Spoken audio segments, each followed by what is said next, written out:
Welcome back to some new r/PettyRevenge stories, where people share small victories over those who wronged them. I hope you had a great day. Thanks for all the likes and comments on the last video. And now let's start with the first story. It's called Office Annoyances. I work in a large company as the leader of a maintenance team. One of our technical supervisors, who mainly handles planning and organizing, was sitting at my desk one day when I came in for a shift change about 6 months ago. Not only had he used my chair, but he had adjusted it to the lowest possible position, with the backrest reclined like he was planning to take a nap. I mentioned that I'd have to readjust everything, no big deal, but instead of a simple, "Oh, my bad," he really leaned into it. He started making fun of me in an over-the-top, annoying way, even calling me a crybaby, and he would not stop. Now, I usually work night shifts, and since I have access to his office, which is shared by about 20 people, I decided to wait a little while before responding. And then, about 3 months ago, I started subtly messing with his setup. Nothing major, just minor inconveniences. I slightly adjusted his chair height, just enough for him to notice something felt off. I unplugged his mouse, just enough so it was loose but not completely disconnected. I rearranged small items on his desk, moving them from one side to the other. I ate a cough drop and placed a tiny bit of sugar on his return key. I loosened a screw on his armrest just a little, so it wasn't fully secure. I swapped out the ink in his pen for an empty one, twice. I peeled apart about 20 sticky notes and stacked them back together so they barely stuck to anything. And a few other small things like that. Nothing damaging, nothing too obvious, just little annoyances. About twice a week, for the past few months. Let's just say, I think he's finally starting to notice.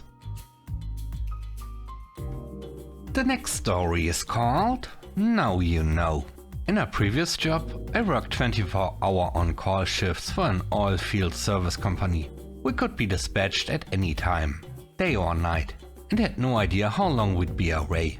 Sometimes it was just a few hours, other times a couple of days.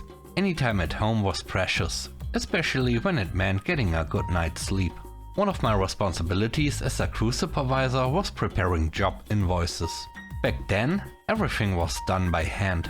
The night shift dispatcher reviewed all the invoices for accuracy and would correct any mistakes. If she had any questions, she would call, no matter the hour. But many of these calls were completely unnecessary. She'd wake me up in the middle of the night, just to let me know that a simple math error needed fixing. Things she could have easily corrected on her own. I told her I didn't mind being called for legitimate questions. But if it was just a minor miscalculation, she didn't need to wake me up. That didn't stop her. So one day I decided to make a point. I called her at home with the simplest, most trivial question about an invoice. Then I called again 30 minutes later with another completely unnecessary question. And again 15 minutes later. Eventually she told me I was interrupting her sleep, since she worked nights. My response?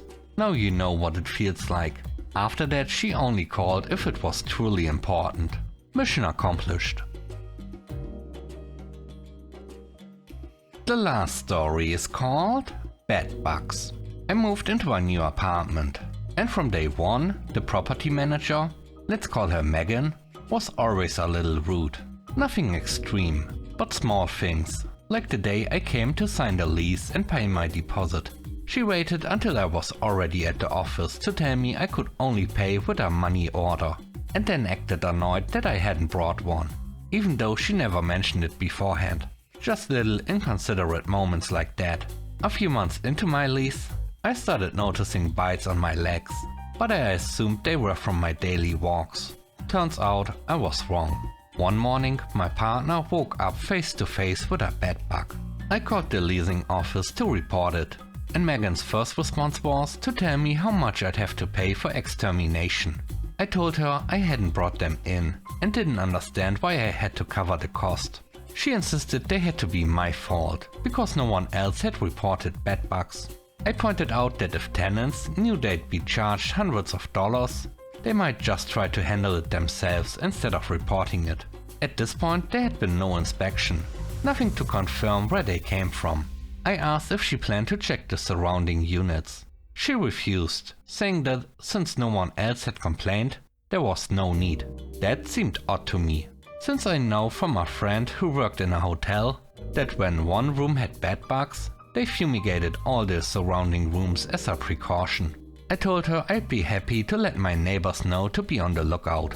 She immediately asked me not to do that. The exterminator came and treated the unit for weeks, but the methods didn't fully get rid of the bed bugs. I ended up buying a clothing steamer and taking care of the problem myself. Then came my moment.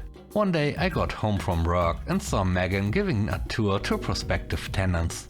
I immediately started thinking of ways I could have called her out, but I figured I missed my chance.